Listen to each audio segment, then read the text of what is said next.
आइए हम परमेश्वर के वचनों में चलेंगे।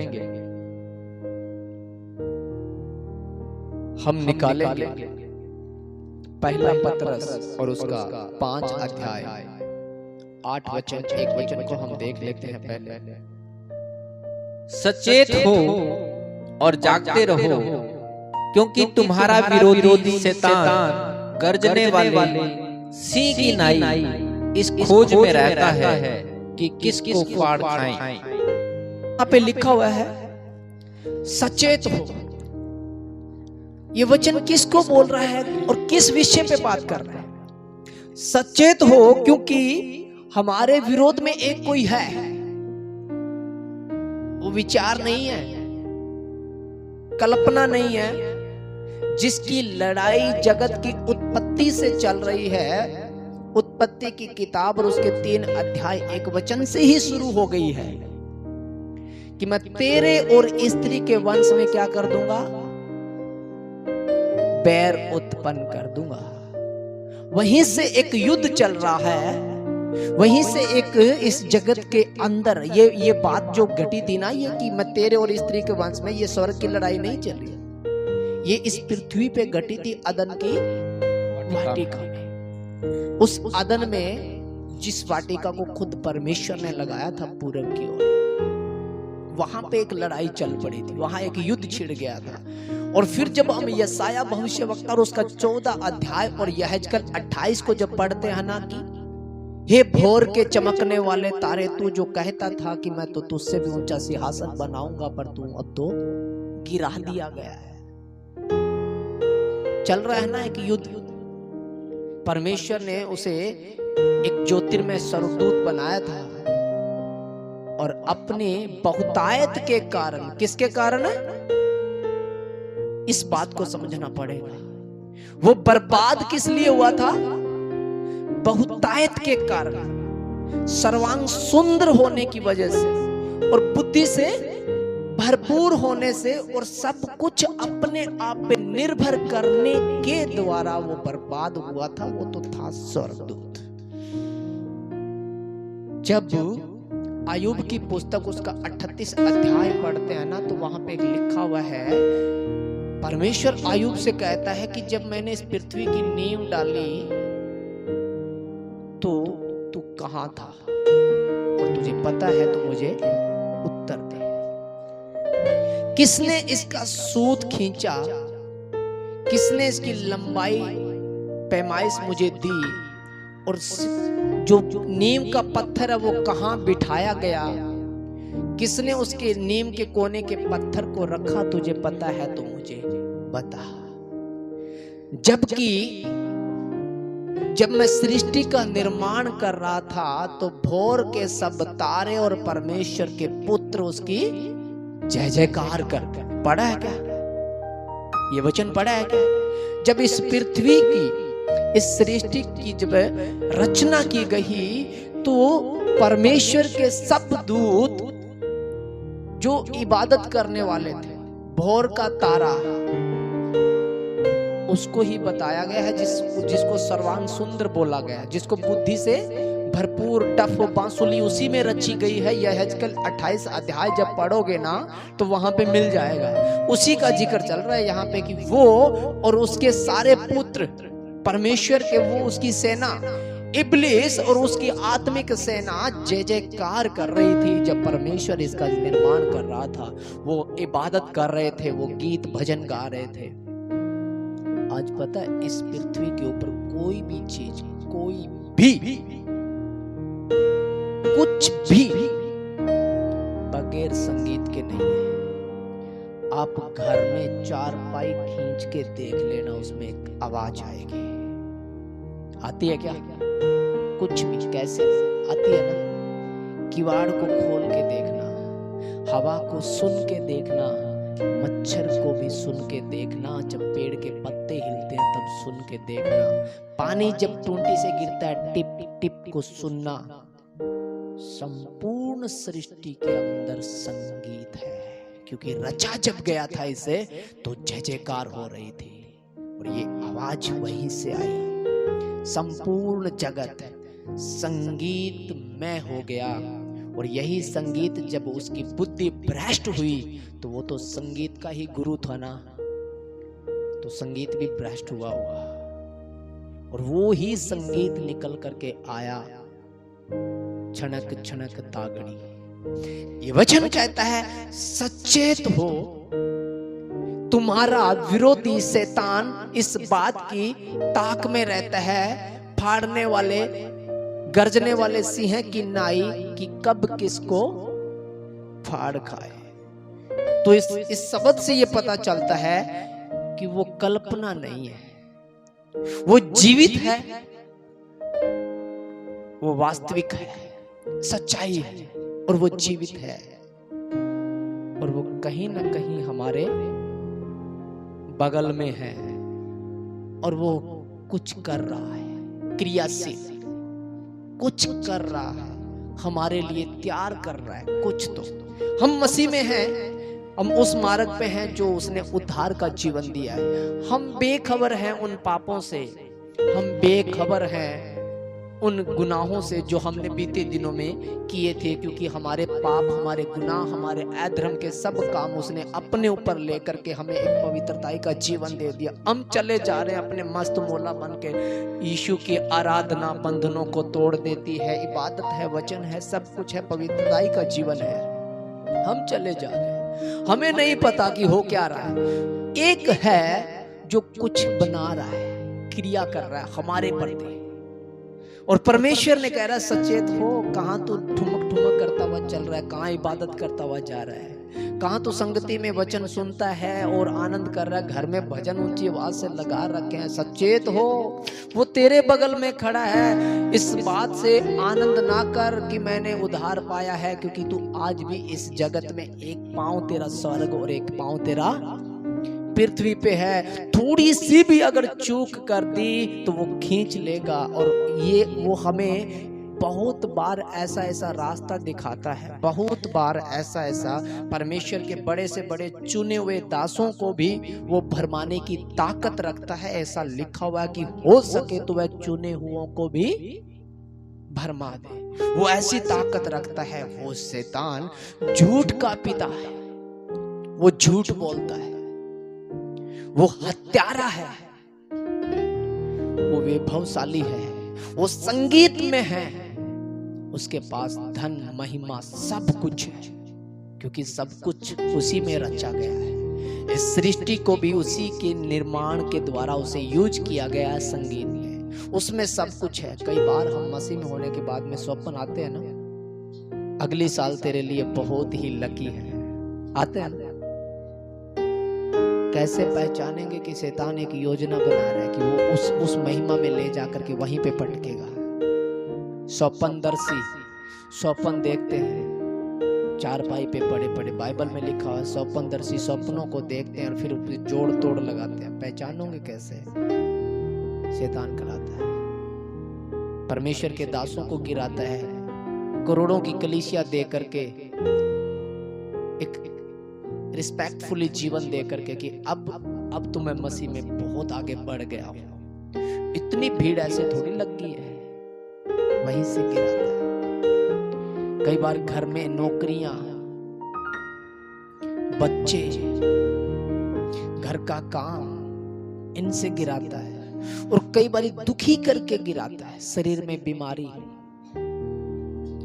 हाथ काम नहीं कर रहा, दर्द कर रहा है, मानसिकता दिमाग को कैप्चर करता है, काम को रोक देता है, पड़ोसी के द्वारा, अपनी पत्नी, भाई बहन के द्वारा, बेटे के द्वारा, बेटी के द्वारा कुछ ऐसे शब्द बुलवाता है और फिर वो मायूस करता है, नर्वस करता है, परमेश्वर से ध्यान हटवाता है और वो सुकून देता है।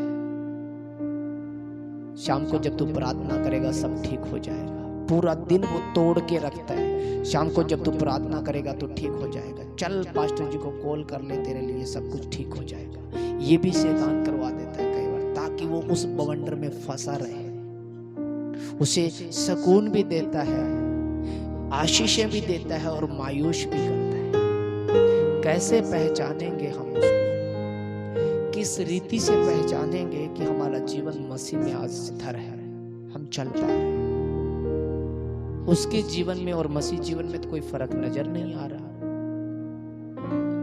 जब हम इसको शैतानियत के कामों को और मसीह के जीवन के कामों को ध्यान से जब पढ़ते हैं तो शायद पकड़ पाते हैं, लेकिन अगर मोटे दिमाग से खुली आंखों से हम देख पाएंगे तो शायद हो सकता है शैतान के काम बहुत आगे हैं।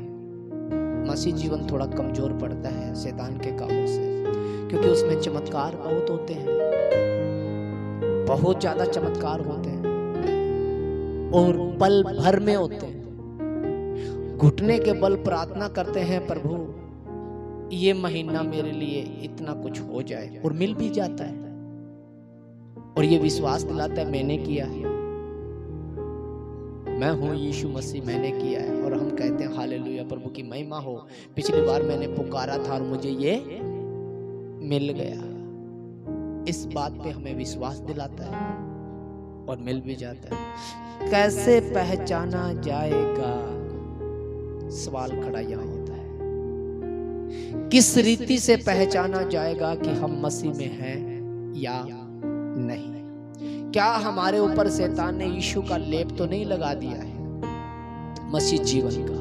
शैतान भी ऐसा करता है ना, लेप लगा देता है, एक चोगा पहना देता है वो। जैसे प्रभु यीशु मसीह को पहनाया गया था बैंजनी वस्त्र यहूदियों का राजा, ठट्ठा मखौल उड़ाने के लिए। ऐसे कभी हमारी आत्मा का मखौल उड़ाने के लिए हमें मसीहत में ले आया कि ये देखिए मेरी दुनिया है।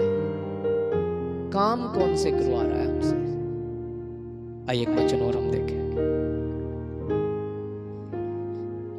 इफिसियों की किताब उसका 6 अध्याय और 11 वचन। परमेश्वर के सारे हथियार बांध लो, हाँ, कि तुम शैतान की युक्तियों के सामने खड़े रह सको, क्योंकि हमारा यह मल युद्ध लहू और मांस से नहीं, परंतु प्रधानों से और अधिकारियों से और इस संसार के अंधकार के हाकिमों से और उस दुष्टता की आत्मिक सेनाओं से है जो आकाश में है। आमीन। इसी के 4 अध्याय 27 वचन में लिखा हुआ है, शैतान को अवसर ना दो। अब उसमें दुख भी है, उसी में चंगाई भी है, उसके अंदर चमत्कार भी है, उसमें पैसा धेली सब कुछ है, पर उसके अंदर एक चीज नहीं है और वो है भलाई। सुनो, सबका ध्यान इधर है। अब सुनो, आप प्रार्थना करते हैं, प्रार्थना में आपको विचार आते हैं तो परफेक्ट है।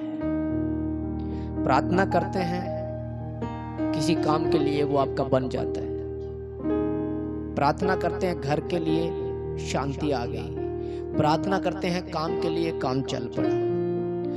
सब कुछ हो रहा है। अगर आपके जीवन के भीतर में आपका जो आत्मा है वो आपसे बात नहीं करता, आपकी आवाज आपको सुनाई नहीं दे रही है, आप अपने आप से बात नहीं कर पा रहे हैं, आप अपने आप से अगर रूबरू नहीं हो पा रहे हैं, तो इस बात को समझ लेना कि जो कुछ भी हो रहा है उसी के द्वारा हो रहा है। अगर हम ठट्ठों में खड़े होकर के आनंद कर रहे हैं, हमारी देह आनंद कर रही है, मान लो कहीं पे मजाक चल रहा है, गंदा भद्दा मजाक चल रहा है और हम वहां पे खड़े हैं, और उस मजाक को सुनने मात्र से ही अगर हमें आनंद मिला, हंसी आई, तो जांच लेना पवित्र आत्मा का प्रवेश नहीं। पहला सूत्र बताता। दूसरा, अगर कोई आपको उकसाए, आपके घर में, परिवार में, नौकरी पैसे पे कहीं पे उकसाए, आपको उंगली मार मार के, शब्द बोल करके, कुछ ऐसे ठिठकोली करके कुछ भी उकसाए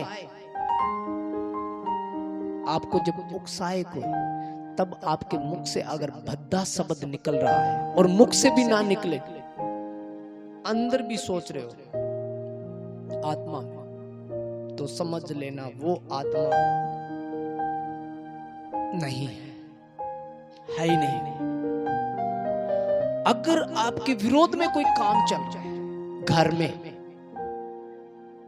कोई भी गंदा शब्द बोल रहा है या आपको लज्जित कर रहा है, शर्मिंदा कर रहा है, तो समझ लेना आप व्याकुल हो जाएंगे, तो वो आत्मा नहीं है। क्योंकि वचन में ऐसा लिखा है कि कोई तुम्हें जब सताए, दुख दे, तो क्या करना?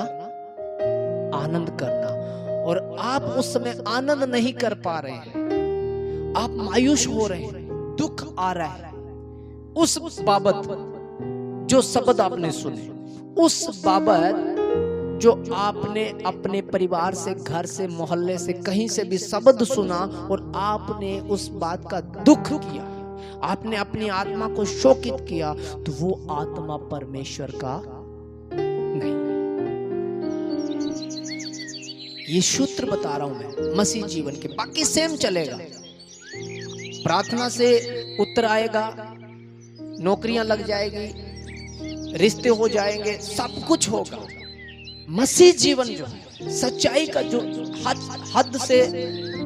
हद से ज्यादा अगर कोई मीठा है तो मतलब वो फेक है, नेचुरल नहीं है, वो नहीं है जैसा वो होना चाहिए।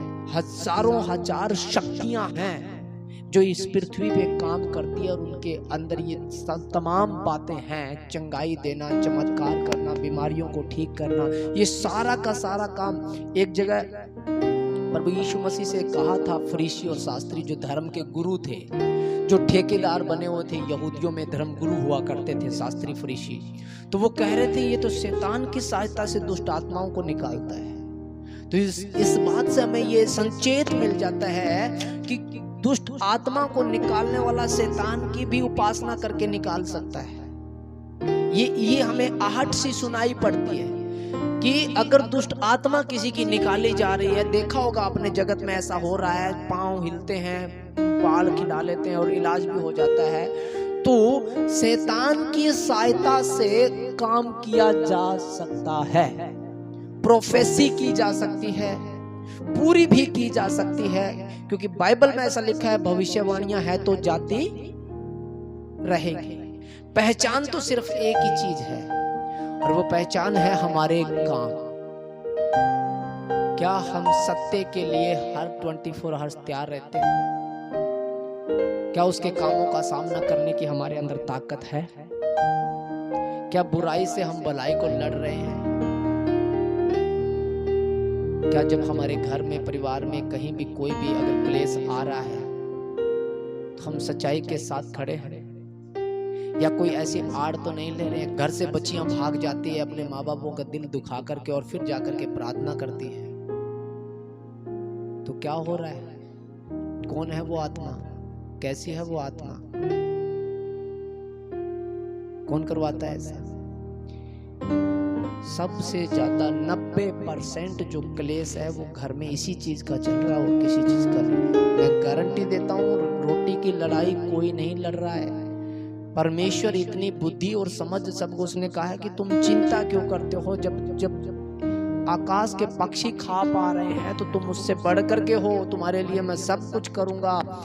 इज़राइल जब जंगल से होकर के जा रहा था ना, तो वहां पे कोई काम नहीं था, कोई उनको हल नहीं चलाने थे, लेकिन परमेश्वर ने मुहैया करवा के दिया, वहां भी मन्ना बरसा दिया। वो क्यों नहीं करेगा, पर उसके अधीनता तो रहे। हालेलुया। यहाँ क्या लिखा हुआ है कि उसके सारे हथियार क्या कर लो। 4:27 में लिखा हुआ है शैतान को अवसर ना दो। तो उसका अवसर न देने का सूत्र क्या है, उसको अवसर न देने का राज क्या है हमारे पास, वो कौन से हथियार है? क्योंकि हमारा मल युद्ध किसी पुरुष से नहीं, किसी घर की 4 दीवारी से नहीं है, किसी बिल्डिंग से नहीं है, किसी मैदान से नहीं। हमारा जो मल युद्ध, हमारी जो लड़ाई जो चल रही है, वो उस आत्मिक सेना से चल रही है जो हमें डिप्रेशन में लेकर के जाती है, जो हमें ये दिखाती है कि तू लुट गया, जो हमें ये एहसास कराती है तू बर्बाद हो गया, जो ये एहसास कराती है तेरा सब कुछ चला गया।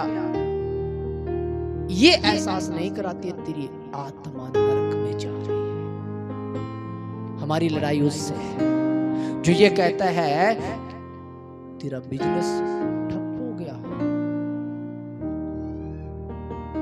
तेरे ससुराल वालों ने तुझे ये बोल दिया, तेरे भाई ने तेरा ये हड़प लिया, वो आत्मा, क्योंकि मैं भी यहीं छोड़ जाऊंगा और भाई भी, लेकिन बीच में जो खार पैदा कर रहा है वो शैतान है। और उससे लड़ाई लड़ने के लिए, उसका सामना करने के लिए, उसके साथ आंख से आंख मिलाने के लिए हमें जो हथियार चाहिए वो इस जगत का एक भी नहीं है, एक भी नहीं है। वो सिर्फ और सिर्फ परमेश्वर के आत्मा के फल है और परमेश्वर के वरदान है। सच्चाई और यीशु मसीह के लहू पे विश्वास करके उद्धार का सर पे टोप, विश्वास की क्या लेके ढाल, मेल के जूते, मेल मतलब मिलाप कराने वाले। कोई कहीं से बिछड़ा हुआ है, कोई परमेश्वर से बिछड़ा हुआ है, कोई पिता से बिछड़ा हुआ है, कोई पत्नी से बिछड़ा हुआ है, कोई भाई से बिछड़ा हुआ है। कोशिश ये रहे कि जब देख लिया कि ये दोनों भाई आपस में बैठ के बात नहीं करते हैं तो उनके बीच में खूंटा मत रोपो, जाकर के उससे बात करो। है तो तेरी माँ से जन्मा हुआ है तो तेरे पिता का, मेल के जूते पहन लो। हम परमेश्वर एक ही के बेटे हैं, ये सच्चाई है। ऐसा जीवन जब हम बनाएंगे तब शैतान से हम लड़ रहे हैं, शैतान से हम लड़ रहे हैं। वो टूटता जा रहा है, उसकी युक्तियां कैंसल होती जा रही है। वो ये सोचता था कि मैंने इस पड़ोस में मैंने तो झगड़ा करवाया था और ये कहां से आ गया, ये हथियार लेकर के जो इनको झगड़ने नहीं दे रहा। हम वो योद्धा हैं। मैं तो झूठ पैदा कर दी थी इस परिवार के अंदर, ये झूठे लड़ रहे थे, ये सच्चाई लेकर के कहां से आ गया, इसने इनके अंदर से ये बीमारी कहां से निकाल दी, ये लड़ ही नहीं रहे। मैंने इसका 50,000 का नुकसान करवा दिया, ये सामने बैठा है, ये इसको गालियां ही नहीं दे रहा। ये बीच में कौन आ गया इसके, जो ये कह रहा है कोई बात नहीं, तेरा ही भाई है, कोई फर्क नहीं पड़ता। ऊपर पे विश्वास कर, ये ज्यादा नहीं पाएगा तो कम नहीं होगा, ये यहाँ भी होगा, ये वहां भी होगा। तो अब क्या कर रहे हैं पता है, हम लड़ रहे हैं। जब क्लेश आ रहा है, जब मायूसी आ रही है, जब घर के अंदर घर के लोग सता रहे हैं, तब सुकून का आत्मा आएगा, क्योंकि हमने वो हथियार बांध रखे हैं। हमारे पास सच्चाई है, परमेश्वर के कार्य के। हम पड़ोस में क्या हो रहा मतलब ही नहीं है। हमारी लड़ाई इस जगत की चल रही है, सिर्फ जगत की। मेरा ये गिर गया, मेरा उठ गया, मेरा ये हो गया, वो हो गया, ये तो चलता रहेगा। ये आशीषें नहीं है। आशीष तो वो है जिसकी आत्मा जिंदा हो गई, जिसका जमीर जिंदा हो गया, जो खड़ा है बुराइयों के सामने भलाई के साथ। वो मसीह जीवन है, जो मायूस नहीं होता दुखों को देख करके, क्योंकि वो अपने हाथ और तंदुरुस्ती को देख करके आनंद करता है। हालेलुया। वो मायूस नहीं होता किसी की सुन करके, क्योंकि वो तो परमेश्वर से सुनता है, परमेश्वर से बात करता है। वो मायूस नहीं होता अपने काम को फेल होता हुआ देख करके, क्योंकि उसे पता है ये तो छोड़ करके वहां कामयाब होता जा रहा है। एक दिन तो चला जाएगा, रोटी तो मिलेगी, रोटी तो मिल जाएगी। इसलिए इसके पीछे नहीं, परमेश्वर के पीछे लग जाओ। क्योंकि जितना संसार का वैभव में फंसते जाओगे ना, उतना दलदल में फंस जाओगे, उतना संघर्ष में आ जाओगे। सबसे ज्यादा क्रेने उनके ही घर पे चली थी जो ये कहते थे ना कि हमारे जैसा कोई नहीं है। सबसे ज्यादा बच्चे उन्हीं के मरे थे जो ये कहते थे कि हमने जो पाया है और किसी ने नहीं, हमने जो मेहनत किया, हमने जो कमाया, हमने जो ये किया, हमने जो वो किया, हमने करते करते, और वो हमने जो किया चले गए। और जिन्होंने सिर्फ और सिर्फ, प्रभु यीशु मसीह ने क्यों कहा था धनवान का सुई के नाके से, क्यों लड़ाई थी क्या धनवानों से? प्रभु यीशु मसीह का कोई झगड़ा था क्या? आया तो जगत के लिए था ना, इसलिए कहा था कि ये लोग जो हैं दिन और रात इसी में जोड़ तोड़ में रहेंगे। अलमारियों में जमाना है, बैंक का बैलेंस चेक करवाना है, वहां जाना है, उसका ये करा के आना, उसका वो करवा के आना। ये सारी लड़ाइयां यही लड़ते रह जाएंगे, क्योंकि परमेश्वर के राज्य की लड़ाई इनके बस की बात नहीं है। परमेश्वर की लड़ाई तो वो ही लड़ पाएगा जिसने खा लिया, पीछे उजड़ने का डर नहीं है। वो उठाई अपने बाइबल को, निकल पड़ा सच्चाई के लिए।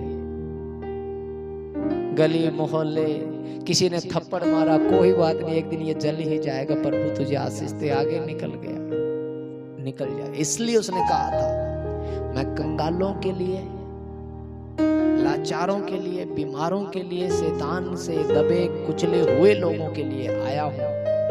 क्योंकि धनवान तो इसलिए पीछे हट जाएंगे परमेश्वर से, क्योंकि उनका इस जगत का जो वैभव है वो परमेश्वर के वैभव में काम नहीं करेगा, अड़चन पैदा करेगा।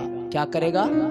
अड़चन पैदा करेगा इस संसार का वैभव। और जो मसीह जीवन है वो इस जगत में अड़चन पैदा नहीं करेगा, वो इस जगत से ऊपर है। क्योंकि संसार में तुम्हें क्लेश होगा, ढांढस बांधो, मैंने संसार को क्या कर लिया? जीत लिया। उसका जीवन वो होगा। सब कुछ होते हुए हमारे पास, खाना पीना तंदुरुस्ती सब कुछ होते हुए भी एक चीज नहीं है मसीह में आने के बाद में, और वो नहीं है सुकून, शांति है। हाथ खड़ा कर दो जिसमें है शांति, अगर है। हालेलुया। जिसमें शांति है ना, वहां कभी भी, क्या बोलते हैं उसको, रणसिंगा, रणसिंगा नहीं खुड़केगा कभी भी। बढ़ते जाओ परमेश्वर के प्रेम में। इस संसार के वैभव से निकलो, उसकी ओर निशाना डालो। अच्छी रोटी देगा, देसी घी लगा के देगा, चाहे वो झुग्गी में है चाहे वो कोठी में है, पर शांति होनी चाहिए। वो किसी को भी दुखी नहीं देगा, किसी को भी कमजोर नहीं देगा। उसने जब मन्ना बरसाया था ना, तो वहां पे अब्राहम का वंशज जो था, मूसा जो था, जो उपासना करता था, वो भी मन्ना ही खा रहा था। और जो उनके पीछे सबसे गरीब परिवार चल रहा था ना, वो भी वो ही मन्ना खा रहा था। जब बूढ़ा उसे खा रहा था ना, बूढ़ा, तब उसके दांत में नहीं फंस रहा था। और जब बच्चा उसे खा रहा था तो उसकी पाचन क्रिया कमजोर नहीं पड़ रही थी। जिसको मीठा चाहिए था ना, उसे मीठे का स्वाद आ रहा था, और जिसको फीका चाहिए था ना, उसे फीके का स्वाद आ रहा था। जिस बच्चे को दलिये जैसा चाहिए ऐसा ही मिल रहा था, और जिसको हार्ड चाहिए वैसा ही। मन्ना तो एक ही था ना, क्योंकि वर्ष तो वहीं से रहा था। सबको टेस्ट तो, दुनिया तो अलग अलग थी ना वहाँ पे। किसी का ब्लड गर्म है, किसी का ठंडा है, कोई हेल्थी था, कोई ऐसा ही था, किसी के जाड़ दांत होंगे, किसी के नहीं होंगे। सबको टेस्ट एक जैसा परमेश्वर ने दिया, और 40 साल तक सभी को लिए चला। तो वो आज हमें वो टेस्ट क्यों ना देगा? क्यों चक्रों में पड़े हुए हैं? किस लिए पड़े हुए हैं? किस चीज की जरूरत पड़ेगी? वो धन किस काम का जब रात को 4 आंसू निकल के हम सो पा रहे हैं? किस काम का? मैं कहता हूं आग लग जाए उस धन को, बस खुशियां तो मिल जाए, खुशियां तो मिल जाए। उस खुशियों में चलो, परमेश्वर में आशीष देगा, परमेश्वर हमें बरकतें देगा, वो हमें लिए चलेगा। पहचानो शैतान को, वो हमारे बीच में ये काम लेके आ रहा है। सचेत हो जाओ, ये जो चल रहा है चला कौन रहा है, हम किसके लिए आए हैं और लेके क्या जा रहे हैं। अगर वचन सुनने के बाद भी हमारा ध्यान अगर कहीं और लगा हुआ है, वचन सुनने के बाद, सच्चाई जानने के बाद भी अगर आज भी हम पल पल पे झूठ बोल रहे हैं, आज भी पड़ोसी की दीवार को खोद रहे हैं, आज भी खेत में रास्ते को पतला कर रहे हैं, क्या कर रहे हैं? आज भी इसलिए लगे पड़े हैं कि मेरा चल नहीं रहा, चलना चाहिए, मेरा हो नहीं रहा, होना चाहिए। क्यों? किस लिए? खाया है तो आगे और होगा, उसकी ओर ध्यान हटा लो, ध्यान सिर्फ परमेश्वर की ओर लगाओ, वो अपने आप हो जाएगा।